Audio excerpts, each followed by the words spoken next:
السلام علیکم جی، میرا نام حمزہ فردوس ہے اور یہ ویڈیو میں بہت درد کے ساتھ بنا رہا ہوں. کاش کہ یہ ویڈیو مجھے نہ بنانی پڑتی. میرے والد کی کچھ ریسنٹ ویڈیوز بہت سرکولیٹ ہو رہی ہیں اور بحیثیت بیٹا آپ کی کوشش یہی ہوتی ہے کہ آپ کے گھر کی باتیں باہر ڈسکس نہ ہو، لیکن جب ڈسکس ہونا شروع ہو جاتی ہیں، جب آپ کو آپ کے ناکردہ گناہ جو کہ آپ نے کبھی کیے ہی نہیں اس کی سزا مل رہی ہوتی ہے، تو پھر آپ کو بات کرنی پڑتی ہے. پہلے ویڈیو تھوڑی سی لمبی ہو جائے گی. تو پہلے تو میری والدہ کی طرف سے ایک اناؤنسمنٹ ہے، کیونکہ وہ کبھی بھی ایک میڈیا میں نہیں رہیں، نہ ان کو شوق تھا، نہ وہ ان کا کوئی سوشل میڈیا ہے. تو ان کی طرف سے اناؤنسمنٹ ہے کہ انہوں نے میرے والد سے خلا لی ہوئی ہے. ایک عورت جب اپنی زندگی کے 35-40 سال گزار دے تو وہ کبھی بھی یہ دن دیکھنا نہیں چاہتی. تکلیفیں، مصیبتیں، ذلتیں، ہر چیز سہے، لیکن اس امید میں کہ ایک دن ہوگا، اچھا ہوگا، ایک دن سب کچھ ٹھیک ہو جائے گا. ہمارے کیس میں بد سے بدتر ہوتا رہا. سب کچھ سہنے، سب کچھ کرنے کے باوجود ایک انسان میں جیسے اچھائیاں ہوتی ہیں تو کچھ برائیاں بھی ہوتی ہیں، کچھ حرکات بھی ہوتی ہیں، چیزیں بھی ہوتی ہیں. بہت ساری چیزوں کا ہمارے میڈیا کے لوگوں کو علم ہے، بخوبی پتہ ہے کہ میں کس بارے میں بات کر رہا ہوں. ان سم کیسز ہمارے سے بہت زیادہ پتہ ہے.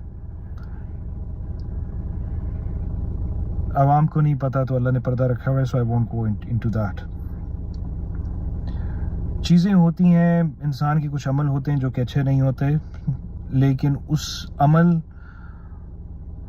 ان حرکات، ان چیزوں کی وجہ سے دوسرے انسانوں کو درد ہو رہا ہوتا ہے، تکلیف ہو رہی ہوتی ہے. تو جب آپ کو تکلیف ہوتی ہے تو پہلے آپ اس کی شکایت کرتے ہیں، پھر کہتے ہیں، پھر آپ دھاڑے مار مار کے روتے ہیں، چیختے ہیں، چلاتے ہیں کہ ہمیں درد ہو رہی ہے. لیکن افسوس کوئی سننے والا کوئی نہیں ہوتا. پھر اس درد کی شکایت آپ اس کے ارد گرد کے لوگوں سے کرتے ہیں. ہمارے کیس میں میرے والد کے بھائیوں سے کی، بہنوں سے کی. سب کچھ جانتے بوجھتے ہوئے بھی انہوں نے ہر اس غلط چیز پر سٹینڈ لیا اور باقاعدہ ہمارے خلاف ایک مہم کرنا شروع کر دی کہ آپ غلطیوں پر بات کیوں کر رہے ہو، غلطیوں پہ بات کیوں کر رہے ہو، ان چیزوں پہ، ان اعمال پہ، ان حرکتوں پہ بات کیوں کر رہے ہو. جب ان کو کینسر ہوا، وہ بہت تکلیف دہ عمل تھا. جب ان کو کینسر ہوا، obviously کینسر کا علاج پاکستان میں بہت مشکل ہے، بہت مہنگا ہے. کوئی بھی علاج مشکل ہے، مہنگا ہے. آپ کو دوائی تک مفت نہیں ملتی. تو کسی بیٹے نے تو اس کے پیسے دیے ہوں گے. اگر کوئی نہیں مانتا تو میں اس کی بینک کی جو ریسیٹس ہیں تو وہ میں بھیج دیتا ہوں، دکھا دیتا ہوں، شیئر کر دیتا ہوں. کہنا نہیں چاہیے، کرنا نہیں چاہیے، یہ ہر بیٹا کرے گا اپنے باپ کے لیے.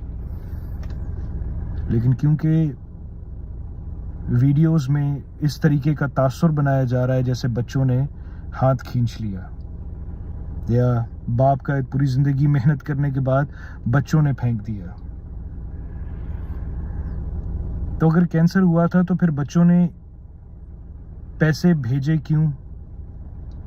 دوسرے بیٹے نے ہاتھ سے پکڑ کے اچھے سے اچھے ڈاکٹر کے پاس ایک سے ایک اپوائنٹمنٹ لینے تک وہ کیوں گیا؟ ایک بیٹی جو ہے وہ اپنے باپ کو اس کے ہاتھ میں میڈیسن رکھ کے دے کہ کہیں اس کا باپ یہ بھول نہ جائے کہ اس نے میڈیسن لی ہے یا نہیں لی. تو کیا وہ بیٹی یہ چاہے گی کہ اس کا باپ اس حالت میں ہو؟ میرا بھائی جو ہے بازل، آپ کو شاید نہیں پتا، میرے والد کو جب بیگ لگا تھا تو ہاسپٹل میں ڈاکٹرز نے اس کو خالی زخم دکھایا تھا میرے بھائی کو، اور وہ بے ہوش ہو کے گر گیا تھا. وہ اپنے باپ کا زخم نہیں وہ دیکھ سکا, تو کیا وہ یہ دیکھ سکے گا؟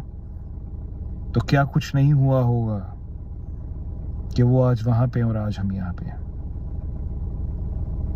کاش کہ یہ ہم آپ کو بتا سکتے ہیں.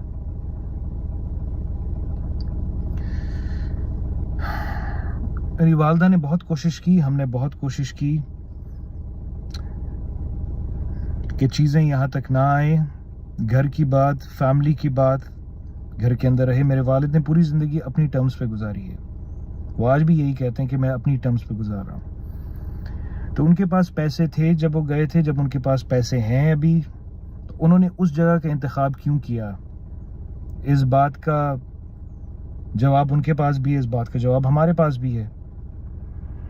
لاہور میں بہت اچھی اچھی جگہیں ہیں, مناسب قیمت پہ آپ کو مل جاتی ہیں.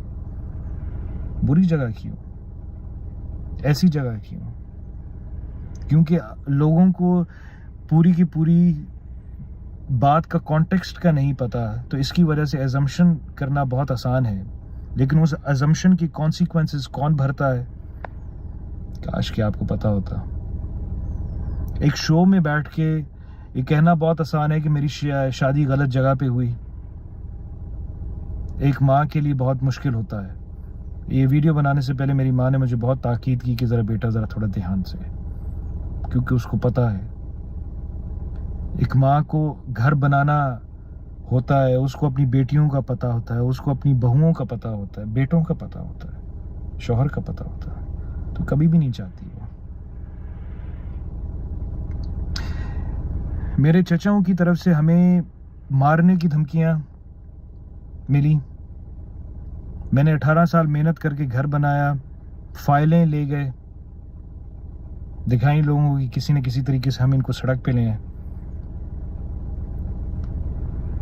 نوٹسز بھیجے پیسوں کے, سب کچھ کیا, ہم کھڑے رہے, اف تک نہیں کی. یہ ویڈیو میں اب بنا رہا ہوں, درمیان میں کیا کچھ نہیں ہوا ہوگا یہ آپ سوچ بھی نہیں سکتے. سمپتی لینی ہوتی تو وہ پہلے لے لیتے. ہر چیز کا پروف ہے, ہر بات کا پروف ہے, لیکن اب اور نہیں.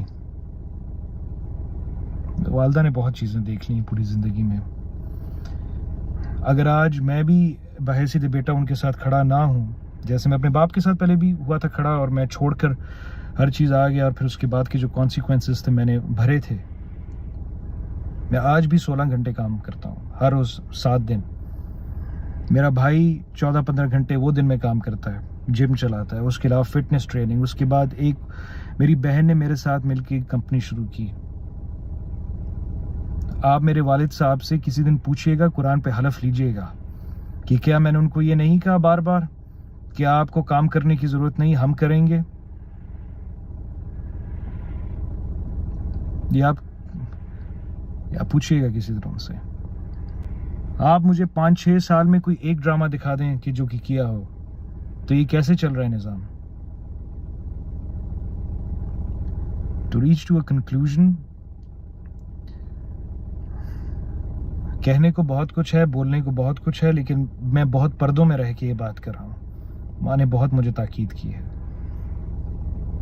تو پلیز اس کے بعد اور کوئی ہم سٹیٹمنٹ نہیں دیں گے, کوئی انٹرویو نہیں, نہ پہلے دیا ہے نہ آگے دیں گے. میری خالی ایک ہی گزارش آپ سب سے ہوگی کہ آپ پلیز میری والدہ کی, میری بہنوں کی, بھابھیوں کی, بھابھی کی, وائف کی فوٹوز استعمال نہ کیجیے گا, کیونکہ وہ چیزیں ان کی اجازت کے بغیر ہیں, اویلیبل ہیں کسی بھی آرٹیکل میں, کسی بھی ویڈیو میں. پلیز اس کو استعمال نہ کیجیے گا. آپ کے گھر میں بھی بہن بیٹیاں ہیں. یہ بات میں بہت درد کے ساتھ کر رہا ہوں, یہ ویڈیو میں بہت دکھ کے ساتھ بنا رہا ہوں, اور میں کبھی بھی نہیں بنانا چاہتا تھا.